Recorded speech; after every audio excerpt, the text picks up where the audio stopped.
And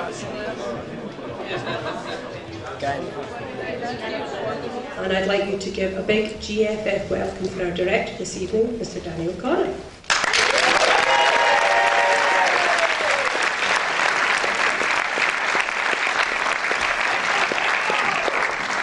We have a full house, thank God for that. Now, very quickly, big thank you to the Glasgow Film Festival for inviting us.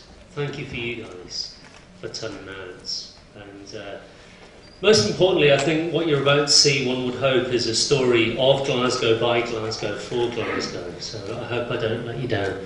Without further ado, Upside Down.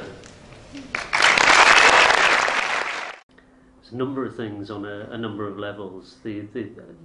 For me, really, the attraction in making a musical story is that it has to be more than a musical story. It has to be a human story, and we're surrounded, and brilliantly so, by people who adore music and love B-sides and love remixes.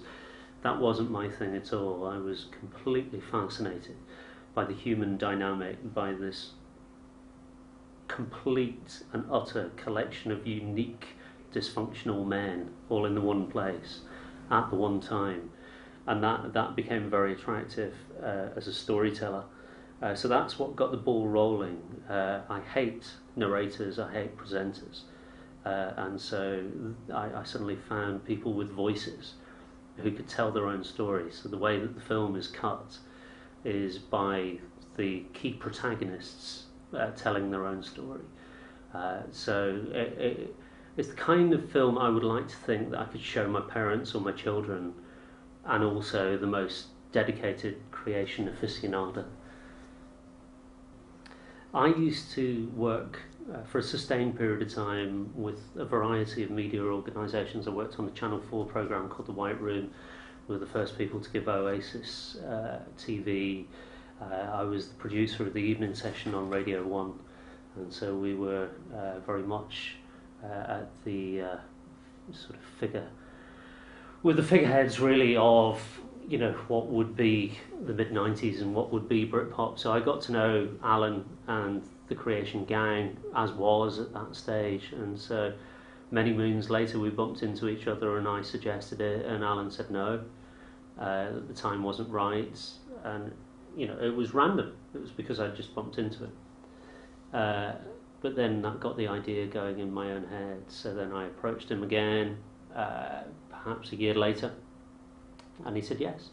And the minute that I had a tacit yes from him meant that it could actually maybe become something. I mean, the thing you have to understand with creation is, unlike any other media project, any other story, any other documentary, you're starting off with no assurance that you're going to finish whatsoever.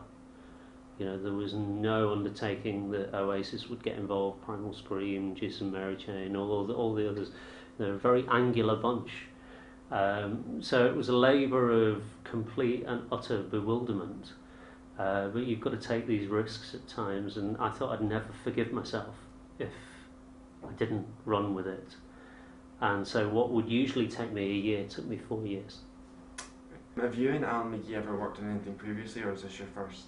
No, we did a radio documentary. I did a radio thing. I used to make an awful lot of radio documentaries for both Radio 1 and Radio 2. And we did a thing for the BBC together, which he liked. And I think really that was the key protagonist to getting things going, because of course he would know me, but he wouldn't know me humanly, personally, and nor should he. So yeah, it's funny. It's inadvertent the way that, you know, you make this work and you don't think about it, and then suddenly it resonates with someone. So that got this up and running, and the most nerve-wracking aspect of all of this was Alan had no financial, no editorial impact whatsoever, or contacts, none of that, and yet I thought it would be incredibly disrespectful to let other people see the film before he saw it. So that was a long night, and thank God he loved it. So what gave you the final push to finally get this production? Just sheer stubbornness and having a fantastic Irish family, and we don't say no. You know, so you kind of journalistically and production-wise, you hold out. I was doing other things. In the time that I made Creation, I shot Franz Ferdinand live in Berlin. I did Kaiser Chiefs, stereo. I did a whole range of different stuff. White Stripes. So I was working on a lot of different things, but this became the difficult child, the labour of love, the one that I really wanted more than anything, because it was difficult. And what would you say was the highlight of the entire feature? Finishing it. And are you working on, are you planning to do another history story on another record label? No, God, no. No. I've earned my dues now. No. I'm now very firmly. You can't get more rock and roll than Creation, and so now my focus is very much on other expressive artists from other walks of life, primarily both stand-up and poetry at the moment. What did you think of the film? I thought it was good. Tell us what you thought of the film. I really loved it. I was there for an awful lot of that story in real life, and the film transported me back. It was a very well-made movie. I liked how they've used old kind of tape to make the film, but the stuff at the end about Sony was upsetting for me. I've seen it a few times now, and I worked a lot to the music on it, so I knew lots of little bits of it very well, and I think overall it's great. Yeah, I think he's done it. He's nailed the story of Creation Records. There doesn't need to be another film about it.